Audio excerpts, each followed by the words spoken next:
been so freaking hot lately. But today was actually cool. Er, because the wind was actually blowing.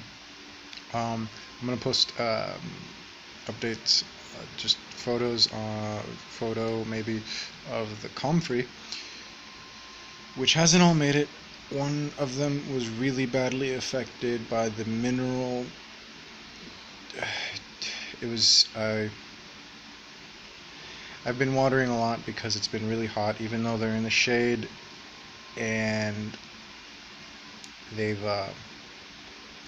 they got chlorosis from the water because it leaches the nutrients out, and so um, it got like really bleached out leaves. I tried to compensate that with fertilizer. I think I ended up burning it, um, but it was recovering for like a day or two, and right now it's not looking very great. I don't know. A few healthy plants though. They'll be fine once I get them in the ground. They do better in the ground, in the shade, with lots of organic matter, clay loam, sort of. Excuse me. But yeah, it's been really hot. I'm not used to it, and I'm supposed to be planning on going to even more humid, hot weather, and doing physical work there. The stuff I've been doing here is like chores, compared to, it's like barely, it's like, so yeah, so I gotta get used to that, and I'm not, and it's so freaking hot, and there's no air conditioning here, which is probably good for the energy bill, etc.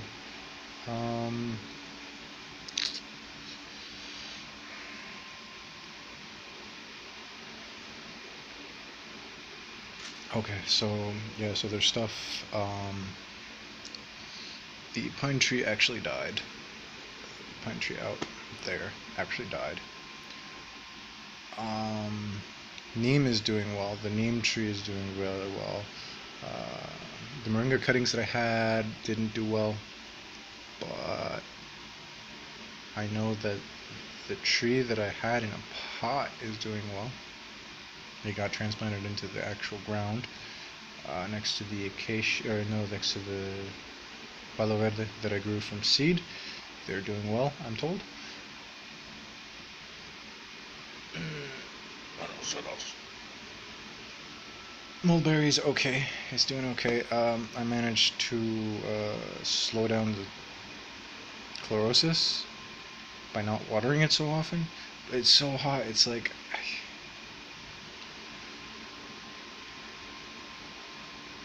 and what else? Yeah, no.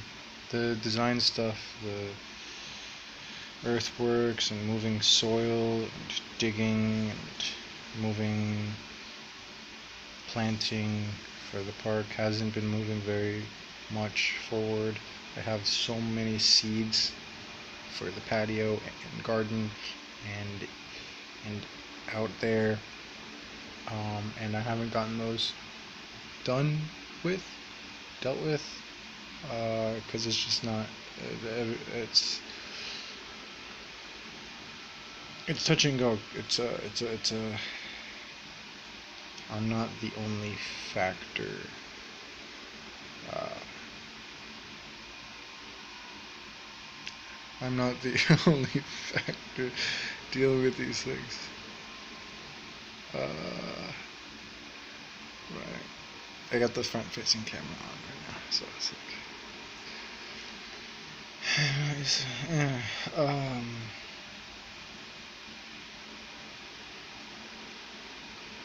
Nothing. I still want to put a pine in the same spot. The the biggest problem, the chlorosis happens because of the alkalinity and the cation exchange capacity of the soil. Not just the structure, not just the lack of organic matter. It's the pH and the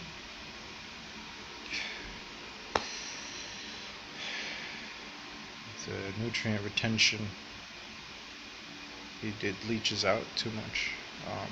The soil, the subsoil, is actually really the geological. Oh right, I haven't recorded any of this. I posted about it, but okay. So the Geological Survey says that the area is at least I'm not sweating. Freaking. Anyway, the Geological Survey map says that this area, this spot, is andesitic basaltic rock.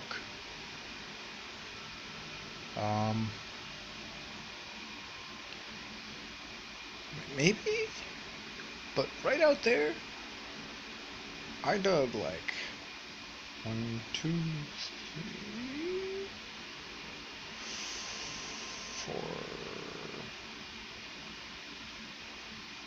4, 3, 4 spots, got a pretty good sample, and some of the rock was already exposed, and it is like it's like limestone. It's limestone, chalk like limestone. It fits the what's the hardness scale, the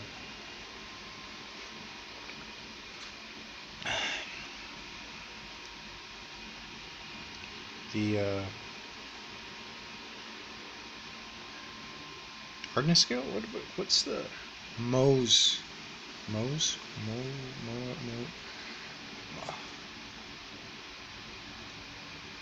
What was it called?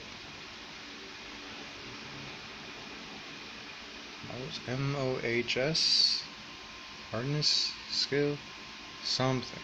I forgot. Anyway, the hardness is above chalk, but less than andesite.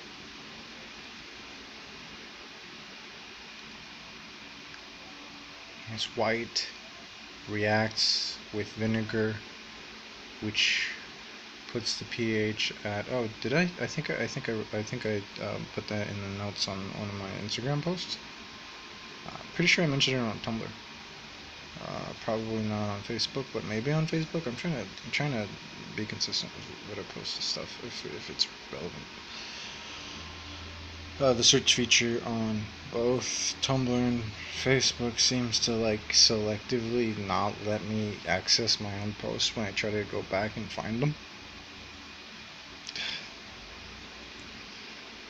And anyway, so the pH is it reacts with vinegar, but the topsoil does not react with vinegar,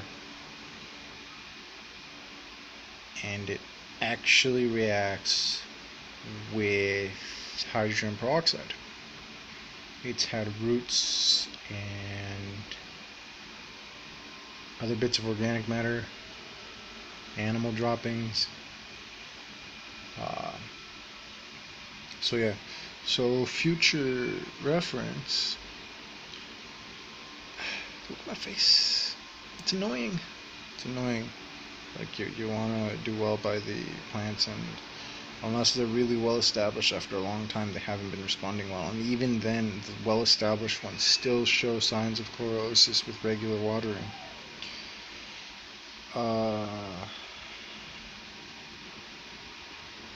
Almost all of them have shown signs of chlorosis with regular watering. And you would think, oh, it's overwatering. It's not overwatering. I'm used to watering them that much in other circumstances and seeing really good growth response.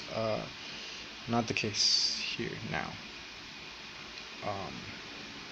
Which is, the subsoil and the topsoil. They're like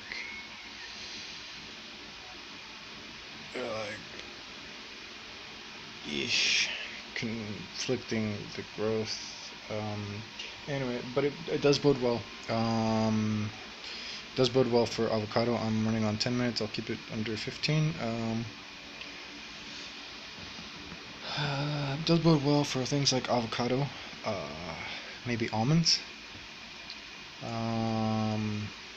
Macadamia tree is growing really well.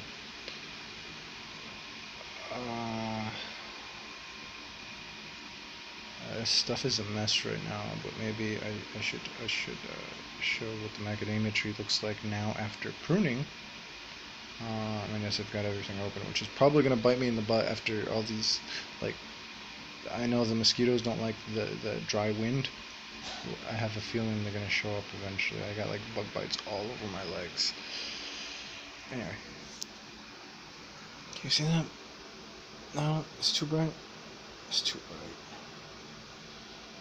It's too bright.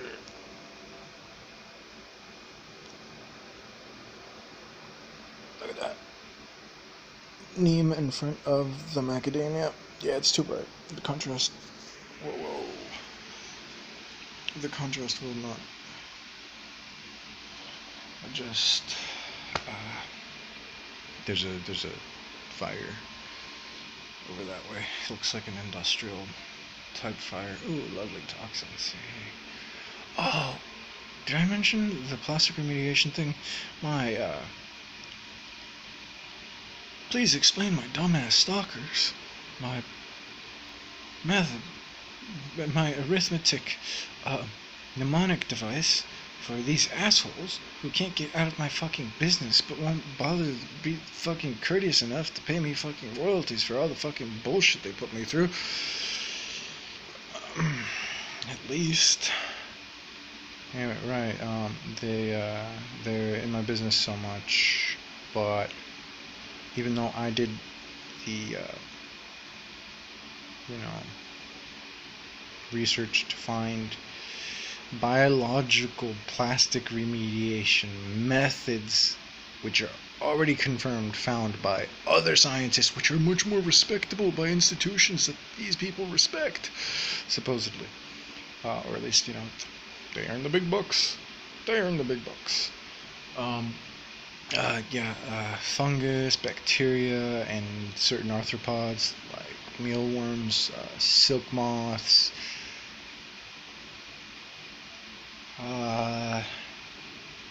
But yeah, fungus and bacteria mainly. I had a whole thing worked out to where we're on 13 minutes. The different stages would break down different plastics at a reasonable rate to where I could deal with. I've got like all the trash that I've accumulated over the past few months right there. I think I generated 1 or 2 bags of plastic waste that I haven't thought that I could use again or something like that. Anyway, that's what that looks like right now. Can you see that? Right over there, right there. Sometimes I use the things, mostly they've accumulated recycled aluminum. I try not to generate a lot of waste, but I still generate more waste than some people that I know that do not. I've met one person who tries to lead a zero waste lifestyle, and hey, kudos, props, good. I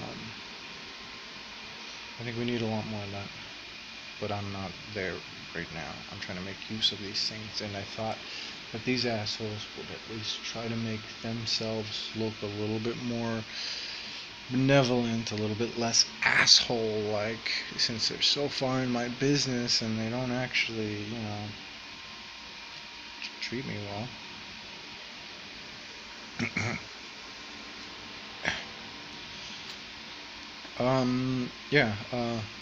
Would have been able to remediate, I forgot the types of plastics that I dealt with. 2 or 3 types of plastics, and then down to the particle size of microplastics in soil, subsoil, leach it out into a saline solution with the fungus that can deal with the microplastics, remediate the carbon or sequester it, either bubble it through algae or whatever. Oh great, past 15 minutes. But yeah, but it's been like a year. It's been like over a year. And before that, I hadn't suggested, hey guys, help. I suggested, hey, we could do this. And none of them came through. I go outside, the real world shows me there's people littering shit, and like there's companies producing it as disposable or recyclable. Recycling is still a wasteful process. Why don't you just make it out of something else? Oh, and the decay. The UV decay. This is actually worth going over 15 minutes. The UV decay. Do you know how resistant something so simple as cardboard or paper actually is to ultraviolet light degradation? It's pretty good compared to the plastic stuff that you get, like the potato sacks and stuff like that I've been getting my soil in. And a lot of the other plastics that just become so brittle so quickly. With the cardboard, like just some pizza boxes. It's just some pizza boxes that somebody threw out. They work really well.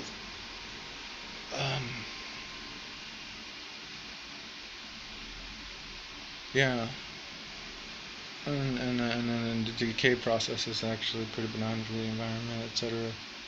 Although paper is pretty energy intense to much less than plastics. People literally wipe their butt with bleached white paper that they don't understand how much industry and energy and waste and water. Most of the world does not use toilet paper. Most of the world uses water to wipe their butt. They will wipe their butt with their hands, and then they will wash their hands. Or they use a stream of pressured water. Some of them. But toilet paper actually uses more water per whatever you're using to wipe. Even if your diet's pretty good, then you would use so it's like I don't know what excuses everything that I've had to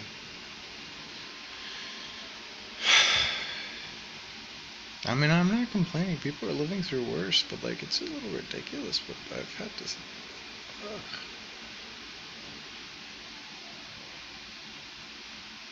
Anybody want to update me on how we're going to deal with the malaria problem in parts of the world where they're a little too busy trying to survive?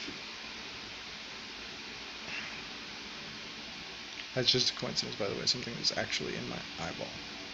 Well, you might be able to see it. I think that's an eyelash, huh?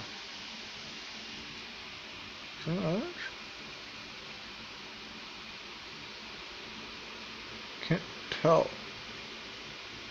The angle that you can actually see this phone screen at. Oh no, that's trash. Or something. That's what that is.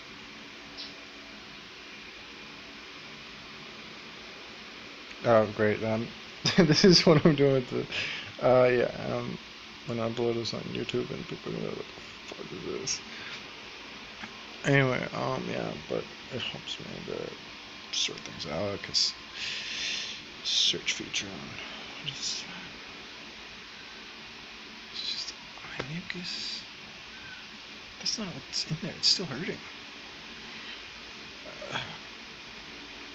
Right, yeah, these assholes are not helping. Haven't mentioned on any of these the possible design changes to the city for sewage treatment, for storm drains. I think it like, do you know how many, I should post this simple question, even though I rarely get any feedback. Maybe somebody will read it. Tomorrow will probably still be the same. how many mosquito larvae can be eaten in one day by 20 minutes by one tadpole or by one dragonfly larva? How many frog larvae, tadpoles, could be eaten by one dragonfly larva? Like, but you're giving like millions and billions of dollars to people like freaking the Bill and Melinda Gates Foundation for like laser gun turrets to kill fucking mosquitoes.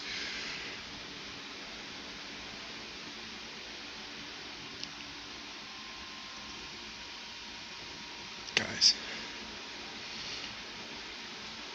if you were to just shape the storm drains, the slopes, the dams and cascading effects, the plants, you have like such an immense toolbox of every living system that has survived to this day that you haven't wiped out yet. That you have somehow, by dumb luck, not completely fucked over like you do.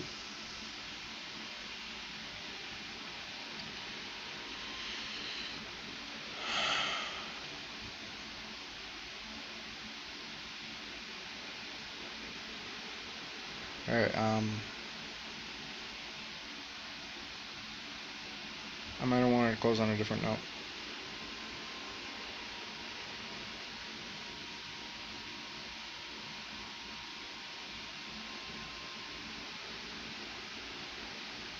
That'll do.